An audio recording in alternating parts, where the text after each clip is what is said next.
Oromo Voice Radio English program. Oromo Voice Radio is broadcasting to Oromia at 16-meter band or 17,850 kilohertz or on oromovoice.org website.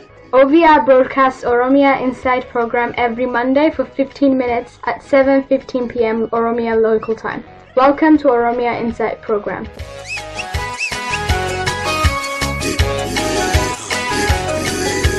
Oromia is a country in East Africa well known as the Horn of Africa. It's 600,000 square kilometers, making it larger than France, Italy, Belgium, and the Netherlands. Oromia is populated by over 40 million people. It's the origin of human race and the Gada system. Oromia is the birthplace of coffee and home to world-class athletes. Also is a nation with multi-faith society, Christianity, Islam, and Waqf. Oromia is the third largest single nation in Africa and the single largest nation in East Africa. It has been occupied by Ethiopia for over 130 years and is struggling for self-determination. Oromia has unaccounted number of Oromo refugees living in other countries. So welcome to Oromo Insights. My name is Sarita Kadir, the presenter for this particular radio station. Today we are joined by Trevor Truman, the chairman of the Oromo Support Group. Welcome, Trevor. Good morning, or good evening. Good morning for you, good evening for me. It's okay, it always happens. Thank you so much for joining us, Trevor. I have heard so much about your work and about the things that you've done, so it's a real honor for me to get the opportunity to speak with you and to interview you. I guess my first question to you, and so to give our listeners a bit of an insight as to what you do is, could you give us a little bit of an insight into what the Oromo Support Group actually is? Sure. Yeah, we formed this in 1994 because nobody was talking about the human rights abuses going on in Ethiopia. We were getting lots of reports, including during the year of transition, but especially so afterwards when the OLF were forced to withdraw from the country. We were getting lots of reports of killings, disappearances. Individuals I knew were being tortured and killed. And as I say, nobody was batting an eyelid about it. It seemed at the time that the American and the British government, in particular, were very focused on praising Mela Zenawi and very reluctant to report on any of the abuses going on. And that's why the Oromia Support Group was formed. It was at the suggestion of Oromo friends in London, in fact, who just felt that if there was a Farangi present in the organisation, that we might get listened to more than Oromo people who've been on their own. And now, of course, it's the reverse. With the establishment of Oromo media outlets all over the planet now, including being televised into Ethiopia. Fantastic. Yeah. So the role of the Oromia Support Group is very, very much diminished now. We do a bit of campaigning, lobbying, and some publications now, although it's only a fraction of what we used to do. Does that answer? Yeah, no, definitely. I heard you use the word Farangi. Do you speak Oromo? No, very, very little. I used to speak it better when I was training health workers back between 88 and 91. Yeah. I had three periods of 6 to 8 months working with the Oromo Relief Association. Okay, interesting. I was training health workers then, and also we organised a vaccination campaign against meningitis and measles. Yeah. In OLF-held territory in Wallaga. Interesting. Which we entered illegally over the Sudan. Okay. For those of our listeners who are not familiar with the abbreviation OLF, it stands for the Oromo Liberation Front. That's so interesting to hear, Trevor. So can you tell us a little bit more about kind of your own personal relationship with the Oromo cause and what, I guess, personally inspired you, aside from the fact that, you saw the need there to start the Oromo Support Group?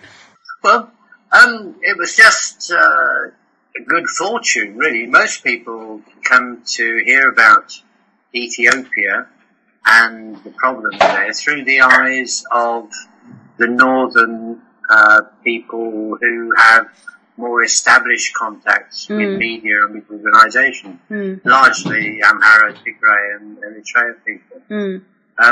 So I was lucky in that I was able to see it from an unsullied southern perspective without any of the prejudice that's inherent in looking at it from an old Abyssinian perspective. As an Englishman, you have to identify with the underdog, and the Oromo is certainly the people who are under severe repression by succeeding regimes in Ethiopia and still. And so it was an obvious cause to support. There was no hesitation in realising that it was worthy of really supporting up to the hill. I just asked you're talking about how the Oromo support group's functioning has kind of diminished over the last couple of years or so. So can you give us a little bit of an understanding of what it was you guys were striving towards at the height of the organisation's existence? Right. The most productive period was between 1994 and the year 2000, around there. During that 6 years, the Oromia Support Group did an important role in relaying accounts of abuse collected by brave individuals in Ethiopia, which was sent to us, and we were able to publish this in the Oromia Support Group press releases and the newsletter. Now, as time's gone on, it's got increasingly difficult to get information safely out of Ethiopia. A lot of my contacts have either been driven into exile, imprisoned, killed, or whatever. And so it's very difficult to get information out now. And I see my role over the last 4 years, apart from obvious lobbying work and work on asylum in the UK, my job has been to get more stories from people, but these have been refugees in surrounding countries. Since 2010, I've visited Kenya, Djibouti, Somaliland, South Africa, and Egypt, collecting stories from refugees and publishing those. Okay, interesting. And so I guess what it sounds to me is in the progression of the organisation, it's kind of moved from within Ethiopia to engaging with the diaspora? More the African diaspora. The African diaspora, yeah. Which has always been part of it. A lot of our reports used to come, especially from Kenya and Djibouti.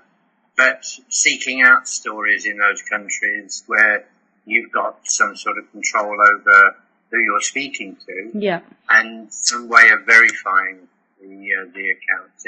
It's a much more powerful testimony that you can collect on a one-to-one basis from individuals. Yeah, definitely. I try and relay in the last few lengthy reports that I've written.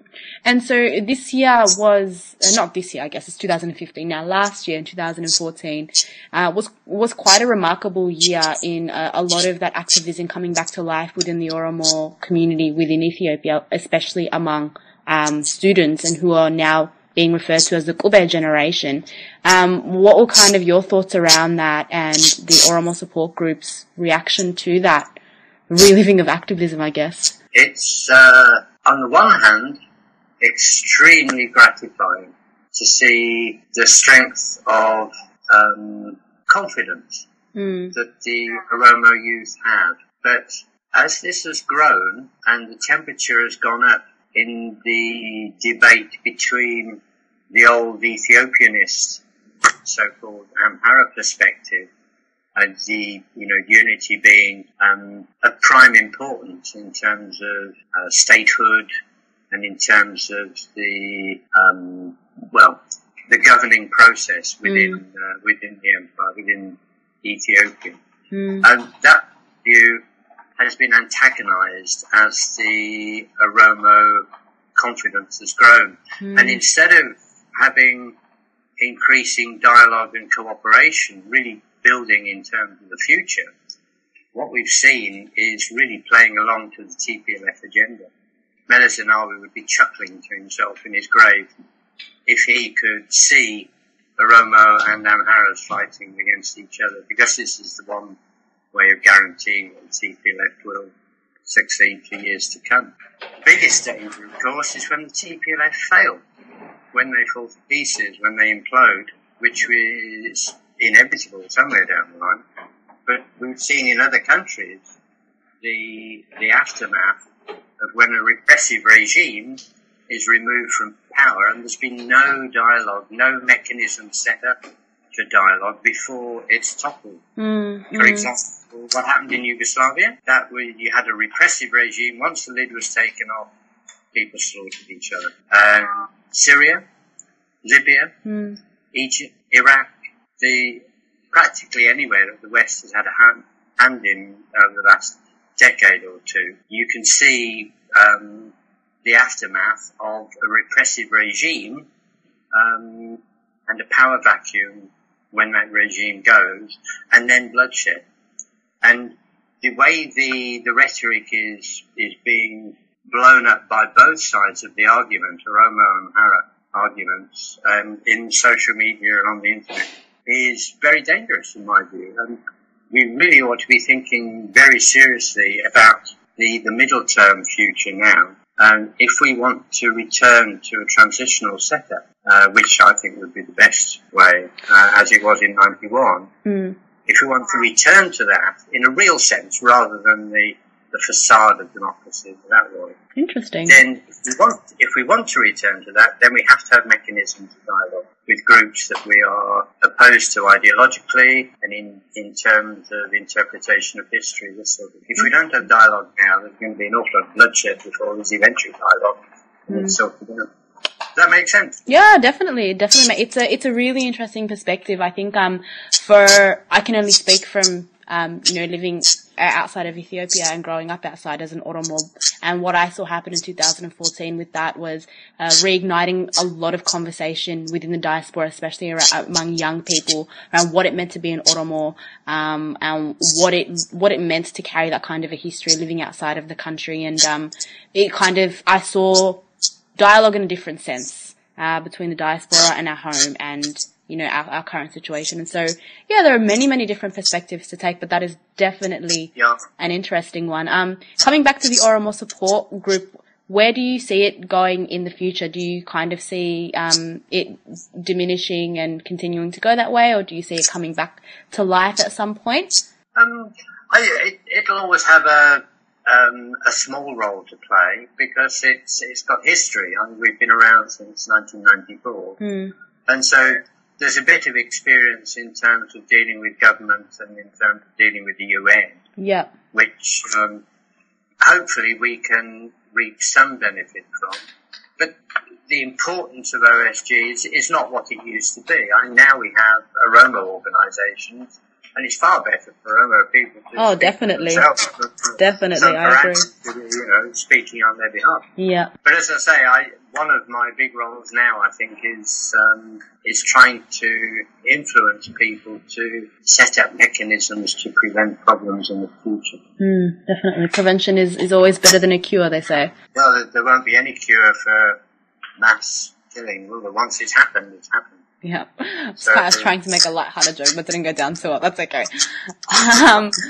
Well, thank you so much for being with us, Trevor. We have unfortunately run out of time, but definitely some interesting perspectives to take into account when thinking about these different issues. And I must apologise for the difficulties in getting hold of me. No, I guess that's one of the burdens that, you take on when you try and communicate with people across the globe for interviews like this. Yeah, I suppose it's getting late for you now. Yeah, it's about 9:00, so it's not too late. Oh, that's not too bad. Yeah, no, we're still chilling over here. It isn't time for your Horlicks and going to bed. No, not yet. All right, well, we'll wrap it up there. You're listening to Oromo Insight. We've spoken today to Trevor Truman, Chairman of the Oromo Support Group. Thanks for being with us, Trevor. Thank you, Charity. Bye-bye. Bye.